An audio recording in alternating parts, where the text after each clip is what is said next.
Hello, welcome everyone. I'm Ellie. I'm the National Peer Support Coordinator at Action on Postpartum Psychosis. And today we're talking about how you and your family and friends can get support if you have postpartum psychosis. And PP, postpartum psychosis, is a severe but treatable illness that happens just after birth. And I'm joined by Kat, Tom and Giles. Kat and Tom, do you want to introduce yourself? Sure. So hi everyone, I'm Kat and married to Tom, and we have a 7-year-old son, James, and yeah, I'm a volunteer for APP on their peer support forum, and I guess doing talks and education, raising awareness, and I had postpartum psychosis myself when our son was born. Hi, I'm Tom. I'm Kat's husband. Giles, Apparently that's all you need to know for these purposes. We'll hear more from Tom in a minute. Yeah, and hi, I'm Giles Berrisford. I'm a consultant perinatal psychiatrist working on a mother and baby unit where I look after lots of women who've had postpartum psychosis. And I'm also chair of Action on Postpartum Psychosis, which is the national charity which supports women who've had postpartum psychosis. Thank you. Right, so we're going to talk to Tom first and just hear a bit about his experience as the husband of someone who had PP. So Tom, what were the first symptoms you noticed about Kat when she started becoming unwell? What first made you concerned? Well, when it first started happening, it was very soon after our son was born, maybe 36 hours, something like that. And they were still in hospital. I'd actually gone home for some sleep, and I was just getting ready to go back in. And it wasn't actually me that spotted it at first. I had a call from one of the midwives saying that they were a bit concerned that Kat wasn't responding to them. She seemed to be awake, but they were speaking to her and she wouldn't say anything back. So obviously that was very alarming. So I raced into the hospital. And when I got there, it was as if she was sort of awake, but asleep, if you see what I mean. She had her eyes open, but wasn't really responding at all to anything anybody said, including me. And at first we were really worried that it might be some sort of physical illness. Maybe she'd had a stroke because the birth had been traumatic, and so that was something that was possible. Somebody came to check her out for that. That was all fine. And I remember that doctor said, well, I think this may be a psychiatric issue. And so he called for the psychiatric registrar, who came and sort of had a look. And he was the first person who mentioned that this was a possibility. Yeah. And how did she get help after? How did it progress and she ended up having the diagnosis and getting help? I think we were quite fortunate because it all started happening when she was in hospital. Yeah. At the very first, and the psychiatric registrar said, because after a few hours, things seemed to go back to normal. Right. Kat seemed to be a normal self. Baby was fine. Family were visiting. It was all fine. And the psychiatrist said, well, it could be something that's called postpartum psychosis. It may just be a one-off episode, what's just happened, but we'll obviously have to sort of keep an eye on it. And he said, look, if after you go home from the hospital, things like this start happening again, come straight to A&E and ask for me. And if I'm here, I'll come and see you. If I'm not, somebody else will come in my place. And so we went home after a few days, and things seemed to be normal-ish for a few days. It was quite stressful, obviously, having a new baby and everything, not much sleep and all round. And then things started to sort of get worse again. So we went, as he suggested, we went straight into A&E, and the guy, the psychiatrist we'd seen a few days previously, happened to be in. He came straight down to see us, and then it took it from there, basically. Yeah. We did. Yeah, you were lucky in a way that really lucky. Kat was in hospital at first when it first happened. Yeah. And what support do you think you needed during that time, and what support did you access?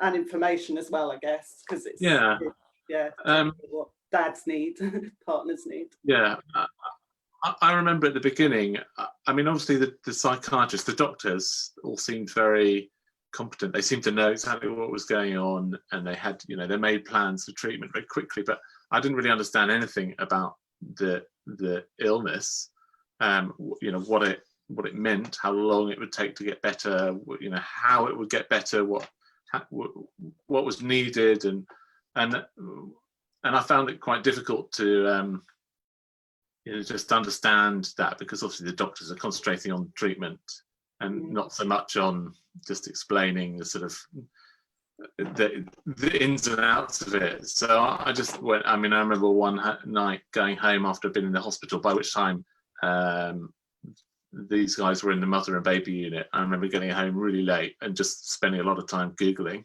finding out what I could about it. And there was quite a lot of information on the internet. And through that, I found APP, I think that first evening, and found that there was a forum and there was lots of useful information on the website, and then loads of useful exchanges on the forum. And I started up, I sort of registered and started up my own thread, because I was just wanted to see what other people had to say about it, and sort of vented my worries, and that was all really helpful, then and over the coming weeks, just to hear people say reassuring things like, it may well take time, the idea that it's going to take more than a few days, right now seems hard work. Like, it might take weeks, months, but it will improve, and that was helpful. Yeah, that's really good. Just want to hear a little bit from you, Giles. What are the signs and symptoms of postpartum psychosis, and was what shared typical maybe? Yeah, absolutely. So it's really interesting listening to what you said, Tom, and that your cat's experience is relatively common, I suppose, in that you expect it to happen within the first few hours or days of delivery. And actually, when you ask a lot of women who've had postpartum psychosis, they will often say that actually within hours of delivery, they could tell that something was different, that things weren't quite right. And then things just gradually develop. It also sounds as though things got better for a bit and then got worse again. And again, that's something which is really a common feature. So we describe it as being kaleidoscopic, which means that one minute you get one particular image of what the illness is, and then it gets better, and everyone's like, it's okay. And then unfortunately it gets much worse again. And so it sort of just goes in this rapid cycle. And often it will be something which happens out of the blue. So for half the women who have postpartum psychosis, they've never had anything happen before, and so it just suddenly happens, never got any past psychiatric history, nothing else has happened like this before, and very suddenly this has changed. And because it's not rare, but it's not that common either, so 1 in 500 women get it. It's not the sort of thing that most partners or most women will even know about, and so it is something which feels as though it's completely out of the blue. You don't know what it is, and it just suddenly happens. The way that women present is often, it can be quite variable. So it sounds like for cats, you just stopped, just couldn't really do anything, and you just froze. And that's certainly one way that people present. And for other people, it's different. So we talk about people being almost high in mood, where their thoughts are going really fast, they're talking lots, they're getting lots of ideas across, and just running around and losing touch with reality. So not quite being able to tell, well, what's real and what's not real at that particular moment in time. For other people, they get this mixed affective picture. And what that means is that they might have lots of energy, but they actually feel really desolate. So they feel incredibly low, and their mood is really horrifically low. And then for other people, it is mainly that they're just really low in mood, and they just freeze and they just can't do anything. And then sometimes when they start to get better, they can tell you actually their thoughts were going really, really fast, and they couldn't keep up with what their thoughts were doing at that time. So you get that mixed picture, but you can't tell us about that until things are much better. And so the way that you described it, Tom, is that's a fairly common way that it happens. And the way that we think about it from a medical point of view is this is a medical emergency. This is someone who's incredibly unwell, and we need to do something really quickly. And the fact that you were in hospital was helpful. It meant that you could hopefully access the right assessment at that time. They could put a plan in place that should things deteriorate, you need to be admitted. And if you need to be admitted into a hospital, then you should be admitted together with your baby, and you should be admitted into a mother and baby unit to have specialist care at that time. Yeah. Thanks, Giles. That's really helpful.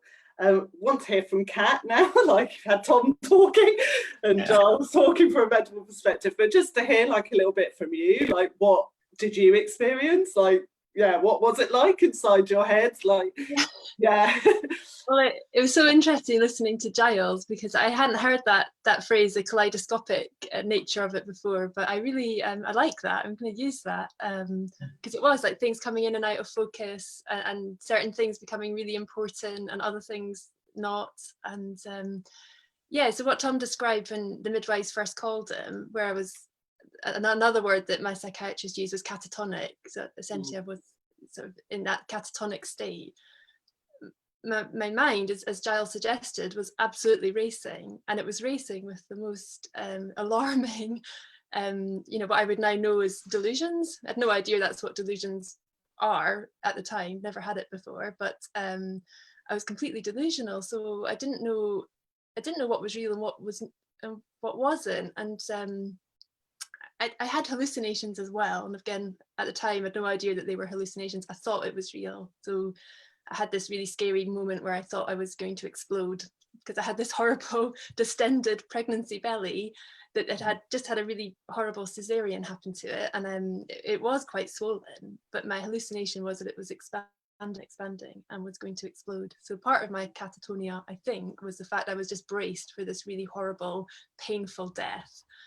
And then when Tom arrived, and he was trailed very quickly, I think, by my sister, Jennifer, when those guys showed up, and before that, when the doctors and nurses were crowded around my bed, the delusion was telling me that these people, Tom, for example, might not be Tom, he could be a doctor. And then for the last 10 years of our relationship and our, getting married and having a baby just never happened. It was all a dream. And then when Jennifer rocked up, I thought she could be a doctor or a midwife. Therefore, my entire life hasn't happened the way I thought it had, and I'm in the Matrix. And I'd seen that film years ago, but at that point, the delusion was that I was just waking up from this virtual reality experience, and I was going to find out that I was in this, I don't know, hellish world where nothing was real. So it's that level of kaleidoscopic, horrific thoughts, hallucinations. But as Tom said, a few hours later, I'd had a wee nap, and I woke up and I was lucid, and I knew where I was, and wanted to do the skin to skin and the breastfeeding. And then I just guess, unfortunately, things just didn't ever get totally right again after that. I got more and more anxious, thoughts more racing faster. And then the anxiety kind of became for me like paranoia and distrustfulness. And sadly, by the time we got home from the postnatal ward stay, I was very not myself, I guess. I don't know, would you? Yeah. Okay. I don't know. Sounds like Tom didn't think there was much wrong with me at that time, but I remember that day at home as just being awful. I was forced to go out for a walk with the baby in the pram because relatives thought this would be a good thing to do to clear my head and help me sleep. And I just remember every step of that walk being so frightening. And we bumped into my lovely next door neighbour who I love, but I was so frightened of her, and I didn't want her to see the baby, which is very unlike me. I don't know. Do you remember that? Yeah, I do remember that. I remember then you being really anxious, having a really, really high level of anxiety, which, and I remember thinking that wasn't right, but it wasn't. It was a bit difficult in the moment to connect it to all the other things that have been going on. And you're hoping for the best, aren't you? You're hoping. Yeah, exactly. Like you don't want it to be happening, so you hope for the best. Yeah. I mean, Tom just desperately wanted me to sleep, and my parents wanted me to sleep, and everybody just wanted me to sleep. And unfortunately, it was just by that point, it was not going to happen. Not without the medical intervention that someone like Giles can offer. I think it was probably just a matter of hours after that walk, or maybe just the next morning when we were in A&E, just in utter desperation, because I didn't know what else to do. Yeah, it sounds terrifying, and I think that's a real common thing that we hear from mums. It's just utterly terrifying that you've no idea what's going on, and everywhere just feels so confusing. So this utter perplexity, you can almost see it on people's faces. They just can't make sense of the world around them, completely perplexed and confused by everything. Yeah. It's just terrifying. Yeah. And at the same time, you've got this very precious, very loved, new baby that you're trying to take care of, and you've got no idea how to reconcile the two things. So yeah, it was really scary. I don't know. And Yeah. and Kat, could you say a little bit about how you got involved with APP? Like you mentioned, you're a volunteer and stuff. Yeah, absolutely. So when I was in the hospital and I was in the mother baby unit for some time, maybe 2.5 months, something like that, I didn't have access to the internet or phone. I mean, I had a phone, but it was an old phone. But when I got home and got back online, Tom showed me, I think, the forum and the homepage, or at least the website, and I went on that. And I didn't deliberately search it out, but I did come across Tom's post, and I thought it was, for me, it was so powerful reading that, because it was, in one sense, it was just a record of what had happened from his perspective, which gave me a lot of insight into what he had gone through and the trauma that he had had. And then also it was just amazing to see the support that he received. And, I just can't express how grateful I was that he had that, because I think, like, as we've suggested, unless you've gone through it, how do you describe that to somebody? It's really hard. So yeah, I was really keen to volunteer when I was ready to. And yeah, I joined the forum myself and been supported through it, but also hopefully given a bit of support to others, and the educational stuff as well, which I really enjoy. And I think it's really important, if you're able to kind of give back a little bit in terms of helping new midwives, health visitors, doctors understand the condition from the person's experience, I think. But primarily it was just gratitude for how they'd helped Tom, and it was pages and pages and pages of forum replies from all sorts of different people, wasn't it? Yeah, it was. Oh, it's amazing. Giles, do you want to say a little bit about what you think about peer support, and from your point of view, how you see it maybe helps in recovery? So I think peer support is really important. It is valuable because I think often for women and families who are affected by postpartum psychosis, it is something which has come out of the blue, something that they don't necessarily know anything about. And at a time in their lives when it's very opposite of what you expect things to be going well, you expect the arrival of your new baby to make things all okay. And then suddenly your life goes in a completely different trajectory, in a different direction, and it's absolutely terrifying. And I think, so part of it is just getting the information. So I think APP is fantastic for giving really solid evidence-based information as to what is postpartum psychosis. But there also needs to be that human side as well. And I think a big part of my job is explaining to dads, explaining to moms and families, this is what postpartum psychosis is. And the most important bit, you will get better and you will recover. But I think it's really hard for moms and for families to hear that from me, as someone who clearly has not had postpartum psychosis. So I think it's actually really helpful to have some peer support. So to hear it from someone who's actually lived it, who's been through it and can understand it, and to be able to say, yes, it is horrific, it is absolutely terrifying, and it's not something you would have chosen to go through. However, you will get better and your life will be changed, but not necessarily for the worse. Things there will be some benefits from this in the future, and things will be okay. And I think that's just so powerful and just so important. I also think peer support is really important in terms of us thinking about the services that we offer, is helping us to look at it from a slightly different angle, rather than just being a medical response. It's actually thinking, what else do we need on our wards to make it a good place for moms and babies to be? And so the peer support workers that we've had as part of our unit have been incredibly helpful, and whether that's volunteers or people who've been paid to work with our service have been really helpful. And also the community teams which we now have, so the community perinatal and health services, peer support is a really important part of those community teams as well. Working with those women who think they're at risk of developing postpartum psychosis, they can actually just talk to them and give them that extra bit of guidance and support, which isn't just about medicine or just about psychology. It's actually just that very human day-to-day stuff which everyone needs, which I think is fantastic.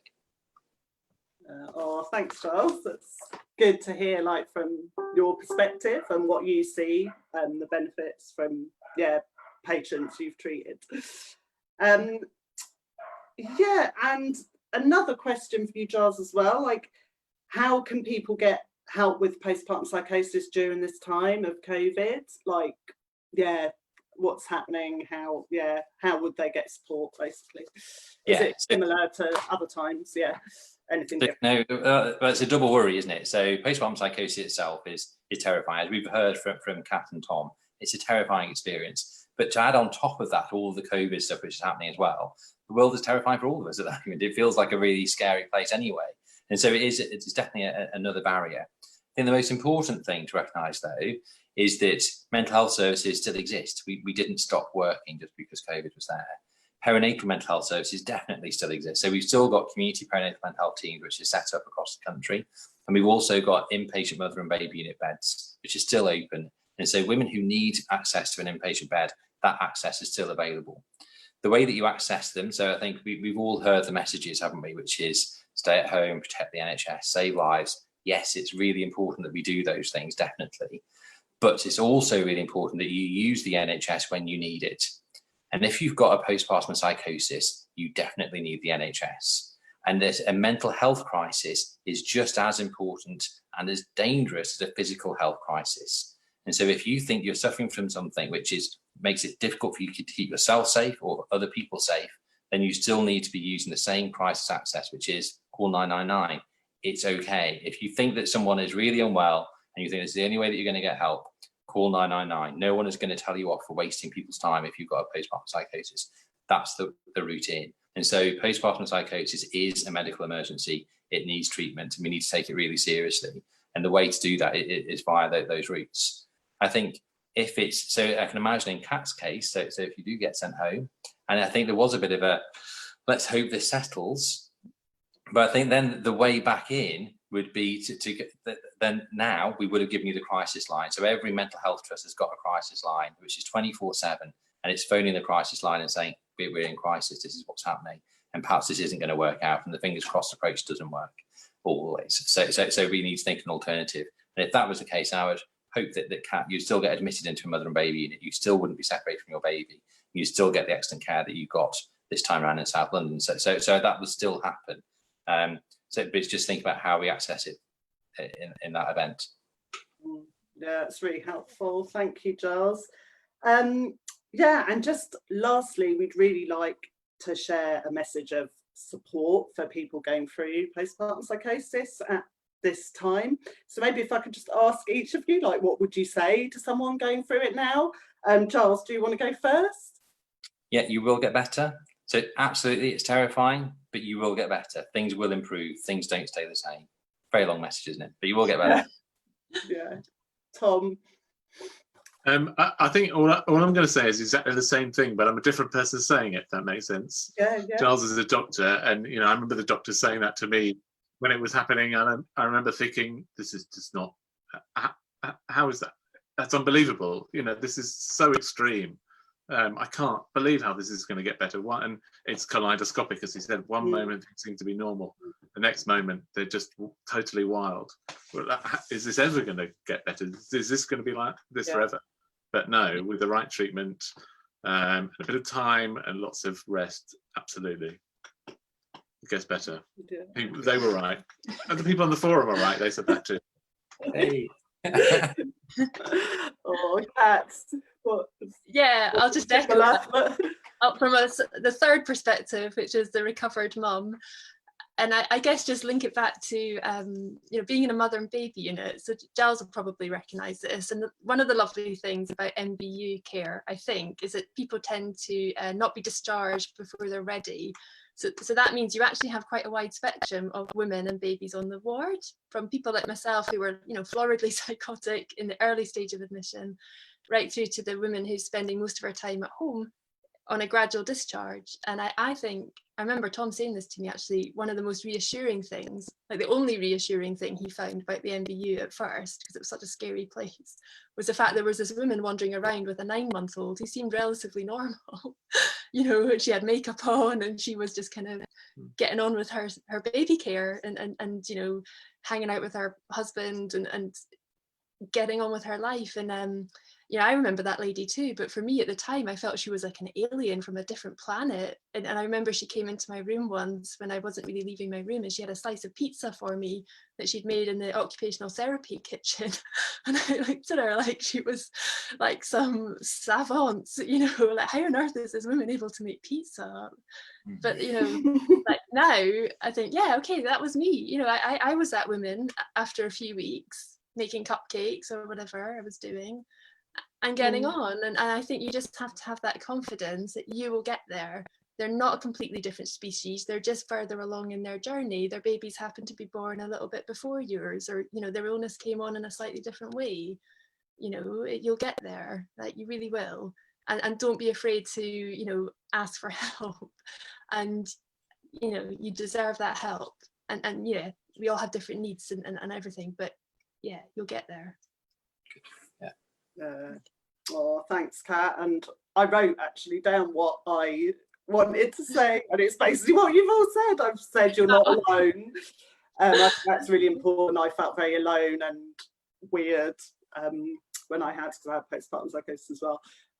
Yeah, so you're not alone. APP are here, as both of you said so well. And yeah, and it can feel like you'll never get better, but you really, really will get better. So yeah, I hope that's given people hope. And yeah, I hope the big message really is to reach out, isn't it? And the support is there from lots of different places, the NHS, APP. Yeah, and thank you. I think that's it from us. So yeah, thank you everyone. Thank you. Bye.